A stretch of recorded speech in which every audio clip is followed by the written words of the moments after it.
যে কোনো জায়গায় যেতে মজা লাগে, ফিরতে অনেক কষ্ট লাগে, কিন্তু ভেলোর এমন একটা জায়গা, প্রত্যেকটা মানুষ যখন এখান থেকে ফেরে তখন হাসি মুখে ফেরে। কারণ তাদের যে বাড়ি যাবার আনন্দটা তাদের মধ্যে থেকে একবারে ফুটকে বেরোয়, এবং তারা ওখানে যে ছেড়ে যাচ্ছে তার কোনো কষ্ট থাকে না, বরঞ্চ বাড়ি যাওয়ার আনন্দটা তাকে ঘিরে থাকে। Hello everyone, welcome back to my channel. আজকে আমরা ভেলোর থেকে রওনা দিচ্ছি বাড়ির উদ্দেশ্যে। আর আমরা যেভাবে জার্নিটা করছি সেটা আজকে তোমাদের সাথে শেয়ার করব। কারণ ভেলোরে আসবার সময় সবাই টিকিট পায়, কিন্তু ভেলোর থেকে ফেরত যাওয়ার সময় সবাই টিকিট পায় না, এবং টিকিট না পাওয়ার জন্য অনেকে 5 দিন 7 দিন 10 দিন বসে থাকতে হয় কনফার্মেশন টিকিটের জন্য। তো আজকে ইজিয়েস্ট ওয়ে তোমাদের সাথে শেয়ার করব কিভাবে ভেলোর থেকে তোমরা রওনা দিতে পারবে বাড়ির উদ্দেশ্যে। সেটা যে কোনো জায়গায় হতে পারে, কলকাতা, দুর্গাপুর, আসানসোল বা হোয়াট এভার, যে কোনো জায়গা হতে পারে।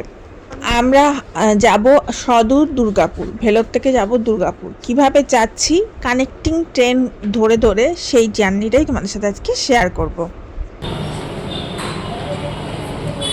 লাস্টবারের মতো দেখছি পাহাড়ে ঘেরা ব্যালকানিটাকে। এই ব্যালকানিটাই আমার এখানে খুব ভালো লাগতো, বসে থাকতাম এখানে। হ্যাঁ, খুব সুন্দর লাগছে, ঠিক লাগছে। নতুন ড্রেস দিয়েছে আমার শাশুড়ি মা, বাড়ি যাচ্ছে সেই খুশিতে নাতনির সাথে ম্যাচিং। আজকে শেষবারের মতো আমরা পাহাড়ে ঘেরা ব্যালকনিটাকে দেখছি। এরপরে বাড়ির উদ্দেশ্যে রওনা দেবো। এই যে পাহাড়ে ঘেরা ব্যালকনি। প্রথমেই আমরা একটা অটো ধরে চলে গেছিলাম ভেলোর স্টেশন, কাটপাট্টি স্টেশন যেটাকে বলে, এবং সেখান থেকে আমরা রাতের ট্রেন ধরে যাব বিজয়ওয়াড়া থেকে আমরা সকাল 9টার সময় ধরবো বন্দে ভারত, এবং সকাল 9টায় বন্দে ভারত ধরে পৌঁছে যাব ভাইজ্যাকে আমরা নিয়ে নিয়েছি আমাদের রিটায়ারিং রুম, এবং সেখানে ভাইজ্যাকে পৌঁছাবো ওই দুপুর 1টা-1:30টার মধ্যে। এবং সেখানে তারপর থেকে পুরো আমরা রেস্ট নেবো ভাইজ্যাকে ওয়েটিং রুমে। এবং ওই ওয়েটিং রুমটা ওই ট্রেন কানেক্টিং ট্রেন বুক থাকলেই তুমি পাবে, এবং রেলওয়ের যে ওয়েটিং রুমটা সেটা তুমি য ঘন্টা থাকো সেই হিসাবে চার্জ নেয়, খুবই নগণ্য একটা চার্জ। এবং দেন আমরা রাত্রেবেলা যে ট্রেনটা ধরবো সেটা ধরে আমরা চলে যাব পুরী। আমরা ঠিক করেছি, এত ভালো আমাদের এক্সপিরিয়েন্সটা হয়েছে যে আমাদের কোনো কিছু খারাপ বেরোয়নি, এবং শুধুমাত্র মেডিসিনের ওপরেই জাস্ট যেটা আমরা ট্রিটমেন্ট করাতে গেছিলাম সেটা সেরে যাচ্ছে। সুতরাং আমরা ঠিক করেছিলাম যে পুরীতে জগন্নাথ দেবের দর্শন করে বাড়ি ফিরবো। দেন পুরী গিয়ে আমরা 2 দিন কাটাবো। দেন পুরী থেকে রাতের বাস ধরে ডাইরেক্ট দুর্গাপুর চলে আসবো। এইটা আমাদের ওভারঅল থ্রু জার্নিটা, যেভাবে আমরা জার্নিটা করছি। তো এটা আমরা পুরীর ট্রেন ধরেছি। পুরীর ট্রেন না ধরে তোমরা কিন্তু ভাইজ্যাক থেকে ডাইরেক্ট কলকাতা বা হাওড়া ট্রেনও কিন্তু পেয়ে যেতে পারো, বা যদি না পাও সেখান থেকে ভুবনেশ্বর এসে ভুবনেশ্বর থেকে কিন্তু যে কোনো জায়গার ট্রেন ইজিলি পেয়ে যাবে। আমরা যে রাতের ট্রেনটায় চেপেছিলাম, এই ট্রেনটা থার্ড এসিতে আমরা ছিলাম, থার্ড ইকোনমিতে ছিলাম, থার্ড এসি নয়। মোটামুটি খারাপ নয়, পরিষ্কার পরিচ্ছন্ন, নিট অ্যান্ড ক্লিন ছিল। নিচে আমি আমার মেয়ে ছিলাম একদিকে আমার শাশুড়ি মা ছিল। এবং রাত্রেবেলা শুতেই কখন যে ভোর হয়ে গেল বুঝতে পারিনি, এবং আর্লি মর্নিংয়ে আমরা বিজয়ওয়াড়া পৌঁছে গেছিলাম। বিজয়ওয়াড়া পৌঁছে আমরা একটা অটো করে কনকদুর্গা টেম্পলটা দেখি এবং ড্যামটা দেখি, এবং সেই অটোটাই আমাদের আবার স্টেশনে ছেড়ে দেয়, এবং স্টেশনে ফার্স্ট ক্লাস ওয়েটিং রুমে আমরা বসেছিলাম 9টার আগে অবধি। এবং বসে খানিকক্ষণ কাটাবার পর ফ্রেশনেস হওয়ার পর আমাদের 9টার সময় কানেক্টিং ট্রেন ছিল বন্দে ভারত, এবং বন্দে ভারত তারপরে আমরা ধরি। এবং বন্দে ভারতে আমাদের ব্রেকফাস্ট, লাঞ্চ, টি, কফি সমস্ত কিছু প্রোভাইড করেছিল। দেন আমরা 1টা-1:30 নাগাদ পৌঁছে যাই ভাইজ্যাক। এবং ভাইজ্যাকে ওই যে বললাম, ভাইজ্যাকে আমরা রিটার্নিং রুমে ফুল ডে রেস্ট করি, তারপরে একদম রাত অবধি। তারপরে রাতে আমরা আবার ট্রেন ধরি। তো একটু আমাদের দৌড়ঝাঁপ করতে হয়েছে, মানে ট্রেনে ওঠানামা করতে হয়েছে ঠিক কথাই, কিন্তু বিশ্বাস করো কোনো কষ্ট হয়নি, এবং খুব কম সময়ের মধ্যে আমরা পৌঁছে গেছি, এবং রিজনেবল প্রাইসের মধ্যে। তুমি যদি একটা ফুল 2 দিনের ট্রেনের টিকিট কাটো, সেটার যা প্রাইস সেরকমই একটু 19-20 লাগবে। এটাতে হয়তো একটু বেশি লেগেছে, কম নয়, কিন্তু খারাপ না। যাই হোক, এটা দেখতে পাচ্ছ বিজয়ওয়াড়া স্টেশন। আমরা পৌঁছে গেছি একদম আর্লি মর্নিংয়ে, এবং বিজয়ওয়াড়া স্টেশনে এসে আমরা দাঁড়িয়ে রয়েছি। স্টেশনের নাম লেখা রয়েছে, এবং ট্রেন এক্সপিরিয়েন্সটাও খুব ভালো ছিল।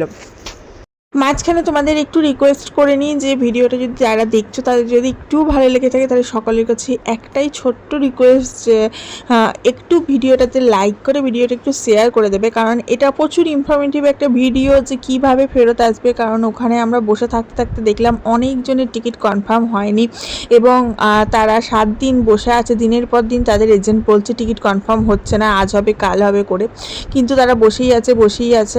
তো তাদের জন্য এটা একটা খুব ভালো ভিডিও যে যদি প্রত্যেকটা মানুষের কাছে পৌঁছাতে পারে যে কিভাবে তোমরা ফেরত আসবে। যদি ডাইরেক্ট ট্রেন না পাও, ওখানে বসে থেকে থেকে টাকা গুনে ফালতু নষ্ট করে কোনো তো লাভ নেই, তার থেকে একটু কষ্ট করে আর একটু বেশি টাকা দিয়ে আমার মনে হয় এইভাবে কানেক্টিং ট্রেন ধরে ঘর পৌঁছে যাওয়াটা অনেক বেশি ভালো।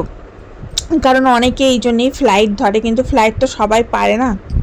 গুড মর্নিং এভরিওয়ান, আমরা পৌঁছে গেছি বিজওয়ারা বলে যে সাউথের জায়গাটা, ওই আমার পেছনে লেখা রয়েছে দেখতে পাচ্ছ, পৌঁছে গেছি।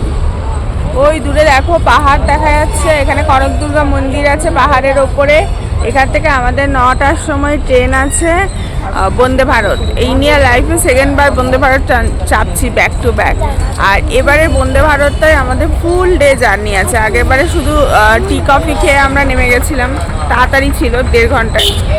আর এবারে আমাদের একদম ফুল ডে জার্নি আছে, তো এবারে বেশ এনজয় হবে। আর পেছনে রয়েছে একটা খুব সুন্দর চার্চ, আর ওইদিকে উঠছে সূর্যি মামা, আর এদিকে রয়েছে বরমশাই। এই যে আমরা একটা অটো ধরেছিলাম, অটোতেই সমস্ত লাগেজ নিয়েছিলাম এবং এই অটোটাই আমাদের এখানকার কনকদুর্গা টেম্পলটা এবং এদের ড্যামটা এই সমস্ত জায়গায় একটু ঘুরিয়ে দেখালো। এই 200 টাকা এরকম নিয়েছিল, 150-200 টাকার মতো নিয়েছিল, নিয়ে একটু ঘুরিয়ে দেখালো। আমরা কনকদুর্গা টেম্পলে উঠিনি, কারণ আমরা তো চান টান করিনি, তো চান না করে তো যাওয়া যায় না ড্রেস চেঞ্জ না করে। সারা রাত যেটা পরে আমরা ট্রাভেল করছিলাম, তো আমরা দূর থেকেই দেখলাম, দেখে বেশ ভালো লাগলো, সুন্দর লাগলো।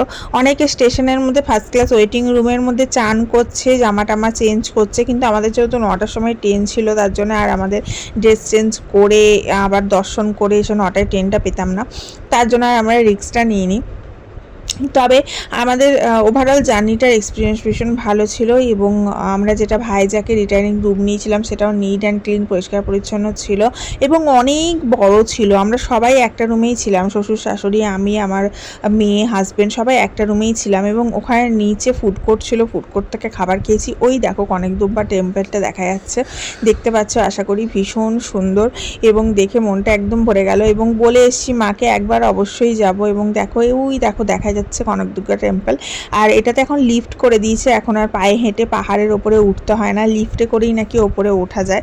যাই হোক, কিন্তু চান না করে তো আর যাওয়া যাবে না মন্দিরে, না হলে আমরা টুক করে একটু ঘুরে আসতে পারতাম। যাই হোক, এটা হচ্ছে ড্যামটা আমরা ঘুরলাম। এই ড্যামে অনেকে চান করে মন্দিরটা দর্শন করতে যায় অনেকে। তো এই ড্যামটাতেও আমরা বেশ খানিকক্ষণ সময় কাটালাম, ঘুরলাম, দেখলাম, বেশ ভালো লাগলো। বিজয়ারা মেনলি কনকদুর্গা টেম্পলের জন্য বিখ্যাত এবং এই ড্যামটার জন্যই বিখ্যাত। যাই হোক, এরপরে আমরা আবার পুনরায় স্টেশনে চলে এসেছি এবং আমরা বললাম যেমন ওয়েটিং হলে অনেকক্ষণ অপেক্ষা করি। তারপরে 9টার সময় আমাদের বন্দে ভারত ট্রেনটা আসে। তো এটা হচ্ছে আমাদের ওভারঅল জার্নিটা, যে কিভাবে আমরা কাঠপাট্টি থেকে রিটার্ন করছি। আশা করি কারুর না কারুর এইটা উপকারে লাগবে। আমরা এবারে second time Vande Bharat explore করতে যাচ্ছি। ফার্স্ট টাইম চেপেছিলাম, এবারে আমরা বিজয়ওয়াড়া থেকে চাপছি, একবারে ভাইজ্যাকে গিয়ে নামবো। এবারে ব্যাক টু ব্যাক দুবার বন্দে ভারত চাপা হয়ে গেল। চলো বন্দে ভারতে নিয়ে যাই তোমাদের। বন্ধ